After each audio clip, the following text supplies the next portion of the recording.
Hello guys, welcome back to the St Pölten series. In this episode you're going to see if I did manage to finish in the 4th place that would be necessary for me to qualify for the Europa League second qualifying round. I'm not going to show you the table just yet, I'm just going to show you through the last 9 fixtures of the season and just explain the race for 4th place when it starts to get interesting. But first off, we will start with an away trip to Red Bull Salzburg. It was always going to be difficult to not get comprehensively beaten after the 2 defeats that ended our last run of fixtures. So it proved, away to Salzburg, never an easy place to go, but we did take the lead just before half time, Shibany putting through Dominik Hofbauer. However, they really started to turn it on in the second half, and it didn't take them long to score their first through Kevin Campbell. What was eventually the winning goal was a total fluke, scored by Svento.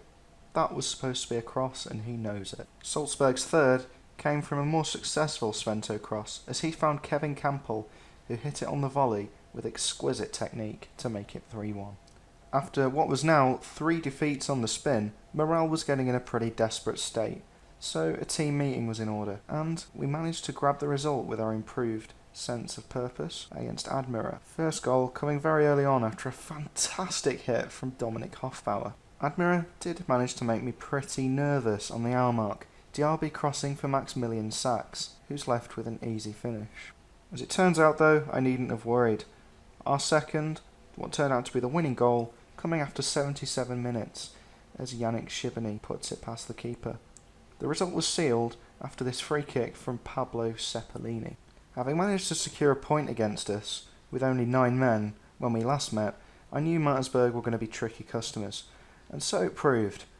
75 minutes it took for us to break them down, but the main man himself, Dominik Hofbauer, managed to do it. We then managed to beat Rapid Vienna 2-0 at home. Now, Rapid were on a bit of a slide after losing out in the battle to their city rivals for the league title, so they were there for the taking, and it's very pleasing that we managed to take full advantage. First goal after Stankovic hitting a deflected shot onto the post, and Hofbauer is there in the right place at the right time to deliver the finish. We then sealed the deal with a Cepelini penalty after 75 minutes. Now here's where it gets interesting. I would have live-commed at least one of these games, but yet more technical problems plagued me. I don't think it's so much technical problems as me just not knowing how to use the software properly. So apologies for that, it would have been a fantastic live-com to do, I can assure you. But the first game in this interesting run of fixtures was a 2-0 defeat to SV Ried. It was us, SV Ried and Innsbruck battling for 4th place, and this match was 4th against 5th, and SV Ried won the battle of the mid-table teams. This result put them 4th ahead of us in the table, so it was a massive defeat, a huge blow to our aspirations of Europa League football, one that we may not recover from. As you can see there, I'm not going to try and pronounce his name, but he had an absolute stormer for SV Ried. He was unplayable. We then went to Innsbruck, looking to extinguish their challenge for 4th place. But our cause wasn't helped when they got a penalty just before half-time that was put away by Liendl. We did manage to rescue a point. Edin Ibrahimovic with the assist and Michael Ambitschel smashing it in from the right-hand side.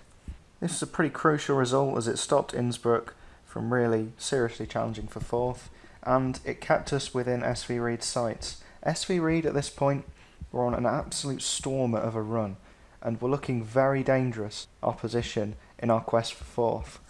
But we did have a game in hand over SV Ried, and we went into it knowing that we could close the gap to just 2 points with 2 games remaining, and we managed to take full advantage to keep alive our challenge for 4th place. Ibrahimovic slipping through Cepelini, who scores with the most deft of touches, and Edin Ibrahimovic made absolute certain of the result after 72 minutes after a René Felix cross. So, just to remind you, me and SV Ried going into the final 2 games have both played the same amount of games, and I am just 2 points behind them. My next fixtures, RB Salzburg and Sturm Graz. SV Ried's are Austria Vienna and Innsbruck, who by this point were pretty much out of the race for 4th, so it was a straight fight between us and SV Ried. With SV Ried playing at the newly crowned champions Austria Vienna, we had the chance to take full advantage, but that wasn't the best way to start. It was a missed header from Fuchs, and Vitek got there on the end of it to score from a corner. Lukas Stankovic, the 17-year-old, managed to equalise for us after pouncing on some pretty Skrill South-esque defending from Red Bull Salzburg. And with 7 minutes left to go, he did it again and scored what could have been the 4th place deciding goal. But just 3 minutes later, we concede from another corner. An absolute epic of a game, but it could be a missed opportunity in the race for 4th. I can tell you that SV Ried have drew 0-0 with Austria Vienna. So we have matched their result, which means on the final day, SV Ried lie 2 points ahead of us. Which means we need to win against Sturm Graz, and we need SV Ried to fail to win. It is that simple. We have Sturm Graz, as I've said, and SV Ried play Innsbruck, the team who just missed out on 4th and who look to be finishing 6th. Now, we kept our side of the bargain, ladies and gentlemen. We took out Sturm Graz 3-1. Gerald Pinesip getting the first with a towering header. The second, Sebastian Fuchs knocks on a free kick for Dominik Hofbauer. And we are 2-0 up within half an hour. But Sturm Graz are one of the big names in Austrian football, and they won't give up without a fight. Oe Drago there with an astonishing finish from just outside the area. But a wonderfully crafted move on the flank just before half time was the conclusion of the goals. Dominik Hofbauer with a brilliant finish. So, we took out Sturm Graz 3-1. Remember, we need SV Ried to fail to win. The result of the SV Ried Wacker Innsbruck game is coming up on your screen now. There we have it, folks. I don't know how it happened. I don't know how they managed to lose so badly when they were on such a fantastic run of form. But what can I say? It happened, and an absolute epic of a season for us has come to an end, and we have managed to secure 4th place. I'll show you the table now. We could secure it by 1 point from SV Ried, whose goal difference was so poor. Like I said, they could have drew and we would have still been 4th. Look at that, we only finished 3 points behind Rapid Vienna, 4 points behind RB Salzburg. Huge names in Austrian football. A whopping 17 ahead of Sturm Graz, who had a bit of a David Moyes Man United sort of season, admittedly. But that's just fantastic on the budget that we've been on this season, with the players that we have at our disposal. To finish 4th, to qualify for the Europa League, is astonishing, honestly. I still can't believe that I've done it. Yeah, the hard work begins next season. Hopefully we can have a good run in that competition. It'll certainly be entertaining if we do manage to get into the groups, and it will give us a lot of revenue and pulling power to sign better players. So, you know, it's not just good for the entertainment aspect of the save, you know, it's massive for the club. It really is. Let's see if we can convert this chance and build this club for the future. Now, Admira obviously are going down this season, relegated by 19 points, pretty convincingly.